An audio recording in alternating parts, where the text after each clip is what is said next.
Welcome back to Crepe Myrtle Journals. I wanted to show you a show and tell, a flip through of my first altered book that I made about 5 years ago. It was the first thing that I did that got me hooked on junk journals. When my mother passed away, she had saved a bunch of my greeting cards in a Ziploc baggie. And I found that baggie and she had labeled it Handmade Cards from and by Christy, and I made a Xerox copy of the front of that Ziploc baggie. So I decided to put all of those cards into one idea book. This is just a picture from a gift bag in Honduras.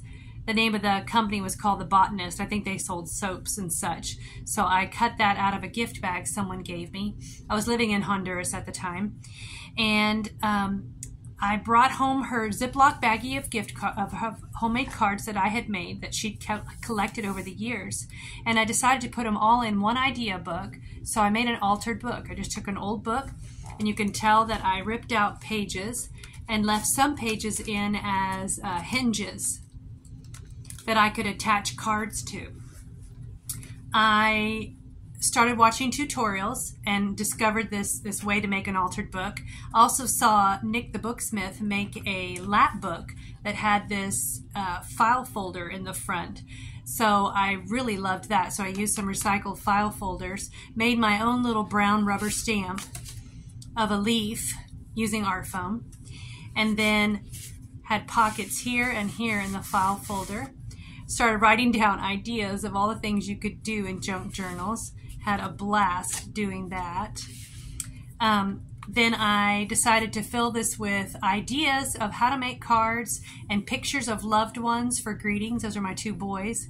And just pictures of them and maybe notes and stuff. I never really wrote in it, but I did keep a lot of ideas for junk journals. I made a little snippet edge here with little bits. Glued pages together to make pockets. Tucked in cards I had made into the pockets. This is an explanation of why I made this book, and in honor of my mom.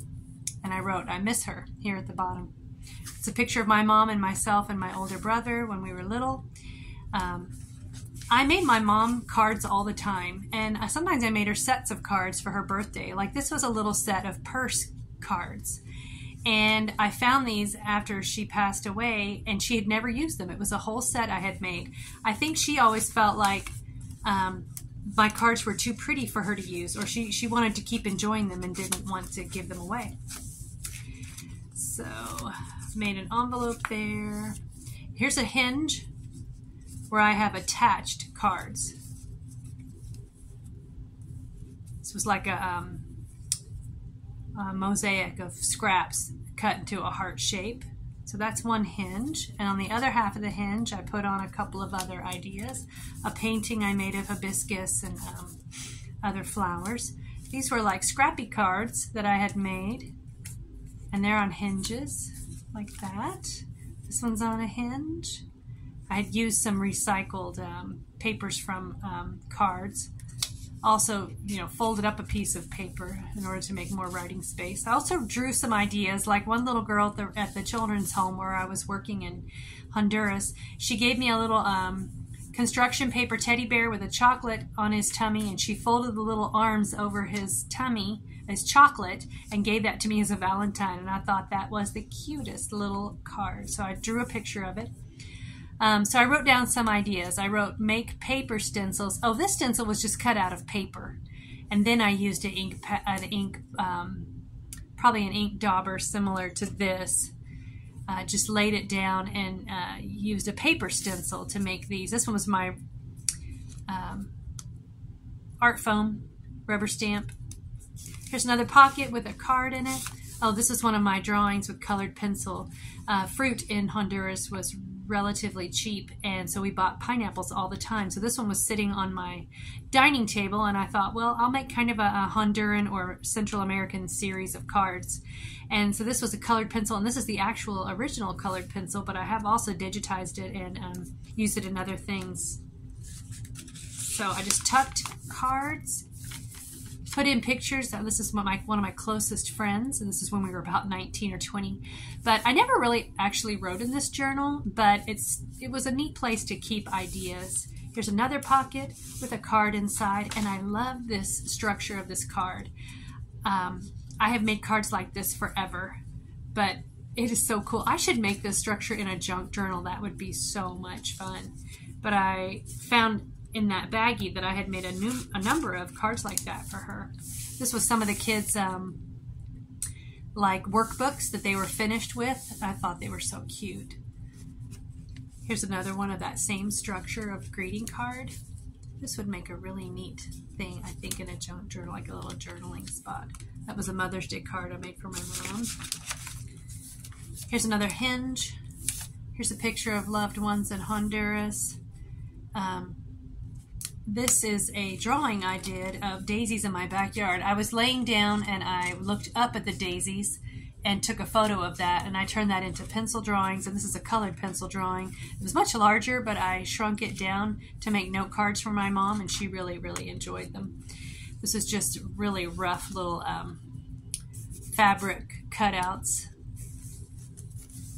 I made a series of drawings of things that had to do with Latin America. So one was a parrot. Another one was a collage, paper collage of a parrot where I cut out these shapes, and I made a series of cards like that. These were some ideas for parrot cards. Someone else did this for me. I thought it was beautiful, so I put it in here as an idea. She watercolored it and wrote a sentiment there in calligraphy. I just thought it was so beautiful. I have imitated that since and done it with watercolor and line design. Here's one idea that I wrote down to myself. Deconstruct. See a pretty shape or an envelope, use it to make your own stencil or template. And I have done that so many times. If I find a cute shape, cute envelope, I will deconstruct it and use it as a template. Here's a picture of a child at the children's home where I worked picking coffee beans, and here's a picture of the actual coffee beans in the coffee forest or coffee farm that we lived in. And here's another parrot card. Picture of our house in Honduras. Be a friend and you will find a friend. So I had fun. I didn't have a lot of materials to work from. Here's some of my closest friends, me and two close friends. And another, oh, that brings back memories. My mom sold Stampin' Up! Stamps for a while, and I loved this stamp, this little window. I wish I still had that stamp. That would be fun for junk journals. And that was also a Stampin' Up! Stamp that she sold. Isn't that cute little house? So I put one or two cards in each of those pockets. My mom had, I said, from my mom's old greeting card stash, she saved a lot of fronts of vintage cards, and those have come in handy for junk journaling. This is just a craft envelope that has another card and some money from Honduras, 1 lempira. And then another pocket with another card. And then on the back, some sweet little girls from the children's home when they were little. And here's another one of those flip out file folders. Picture of my dad when he was a young man, picture of my husband and I. I thought, this snippet was an idea. It was the first time I'd ever done that, first time I had seen those ideas. But I really enjoyed making these file folders that flip out. And one, I got the kids involved in making junk journals as well. And one boy saw this and he said, I want to put that in my junk journal. So I helped him make it. Although this is so super thick, it's like, it's almost like heavy duty. It's harder than cardstock, but it was a recycled folder. But now if I did it, I wouldn't make it this bulky. I would make it much thinner using thinner, maybe manila file folder. But I enjoyed getting the kids involved in making junk journals. So that was just a show and tell of my first altered book that really got me going on junk journals. It had a purpose, that first book. It was an idea file, but now I don't mind making writing journals for others, even though I don't really write in journals very much. And here's a show and tell of other things I've been doing lately. One is I showed this, this file folder junk journal in another video. And I did a flip through of it. But I'd also been working on other file folders rubber stamping with my own stamps covers. So I finished this cover. This is using my own art foam stamps, attaching a little bit of ribbon, and then lining the inside with old papers and putting in a few pockets. So I am ready to sew pages into here. So I've got a stack of pages ready to go in here. I think I'm going to sew it here and then fold that. How did I decide to do that? No, I think I'm going to, I think I was going to sew it here. Anyway, I'll figure that out and sew them in. Another project I've been working on is coffee dyeing paper because I was running out of paper. And one tip is, once you, some people use stencils in between their coffee dyed papers to leave an impression. And I have done that before with success. This is a placemat I got at Hobby Lobby, and when they were having like a 50 to 75% off sale. I've cut that up because I could tell that it would make a great stencil. I've used, ink with it as well. But after you coffee dye paper, if you lay it out in wet stacks and just set one piece of some kind of stencil on top of it and let it dry that way, it'll dry darker wherever the air is, and it'll dry lighter wherever the stencil is resting. I discovered that I don't have to put this between every single page. I can just put it on top of a stack, and it won't dye all of them with a design, but it will go through to the next page often, even faintly. But this is just some recycled paper from church. But if you just rest it on a pile or rest it on individual pages, you don't have to worry about putting it in between every stack. Here's another. Some work better than others, leave a better impression. Here is one stack. On the next stack, I thought that looked pretty good. And it will go through more than one page usually. Often. Sometimes it's fainter, but I still think that's so pretty. So I just rest this on top of the wet page and not worry about soaking every page and trying to get a stencil between every page. I really think that one turned out really well. Isn't that neat? Let's see if the second page got any impression. Fainter, but still, you can see something there. These are still a little damp, so I will leave that on a little bit longer.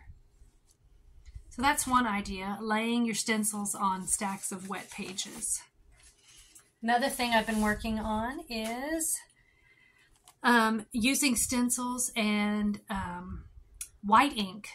I've seen a lot of like antique card fronts that have a lot of white on pink, white on maroon, white on brown and blue, and I thought I would try to imitate that, but I used modeling paste, which I'd gotten at a flea market or a thrift store, and I've decided I do not like modeling paste on with my stencils. I like the feel of it. That is neat, but it is such a pain to clean up. So to use a stack of papers and to do it for a little while, the modeling paste was drying out and drying on the stencils. Cleaning up the stencils was a lot of work, and just, I don't want to waste time on doing cleanup and such when I want to be doing other crafting. So I thought next time I am going to try doing that with some white craft paint and see if that works better, because that's easier to clean off stencils. Also, I use my white ink pad, and that has left like a white powdery residue, which I guess I'll have to spray this with fixative if I don't want it to smear. So I thought, again, white craft paint would not have that issue. So I thought, wow, white ink, at least the ink pad I have, which was brand new, I guess doesn't really work well for that. This was holding together a ream of very old paper, and I just thought this green wrapping around the ream of paper was pretty cool too. So I can't wait to use these in a journal as a pocket or some accent, and I do like the scruffy feeling. But so I think I'm going to use white paint from now on instead of modeling paste. Here's some more examples. And then I used a little distress ink too, and that turned out really well. And then the last thing was I really wanted to do a tutorial of making art foam on wood or art foam on cardboard to make rubber stamps, which I've shown a little bit in a brief tutorial on this channel. It's listed in my videos, but I don't have any art foam right now, and I don't know if it even has any ink on it. But so I did pull out something that I had gotten at a garage sale. This was at our church mission sale, 50 cents. It had a whole sheet of the linoleum, although it's not as hard as linoleum I can remember using in high school. And it had one knife or two, like one handle and two tips. And boy, is this a lot simpler than the one I used as a kid, which had like a twist on knob, you know. This just slides into this cool little device, and this rubber was so much softer than what I used as a high schooler using linoleum. So I was really impressed with how they have changed over the years and how easy it is to slip off one knife and put on another. So I just looked at some ideas from William Morris Tapestries and Art Nouveau designs, and then I looked at a crepe myrtle. There I have a crepe myrtle blooming right outside my window, and tried to make that design. So I just drew a picture on the rubber. First I cut this into 6 equal pieces because I really wanted to make like square designs that I could line up relatively neatly next to each other. So here's how they turned out. I was very pleased. I spent several hours Saturday afternoon doing this, and it was really enjoyable. So I really wanted to be able to make, like with this one, I wanted to be able to make a design that had 4 corners that would meet like this. That was my thinking behind this. I think because I had seen from Arts and Crafts Movement, they have like designs like this on tapestry, repetitive designs. I thought I really liked the way the center turned out, the shape of that, the negative space looked really cool. So that was the first one I started with. I really enjoyed. Then I made the bird, and I really enjoyed that, and I thought it turned out well. And then this kind of stylized funky flower, and then the crepe myrtle. And I was very pleased with the crepe myrtle too, even putting that in the 4 corners touching. So one thing I really like about wood block carvings, and not wood block, but linoleum, are these lines, the cut lines around that you see. I just think that looks so cool. And it makes me think of an artist named Ashley Bryan, who I got to go to an art workshop in high school where he was an author who used a ton of this kind of linoleum cut, or maybe it was wood cuts that he used for his illustrations, and I was inspired by that. So I want to do these 2 as well, but I think I will save that and do that in a tutorial where except that it takes so long to do, and I am not much of an editor. So I think maybe I'll do like 99% of one of these cut out and then do the last bit and test it out. But I wanted to just show you what I've been up to lately and show you my very first altered book. Thanks for watching. I hope this was fun to watch.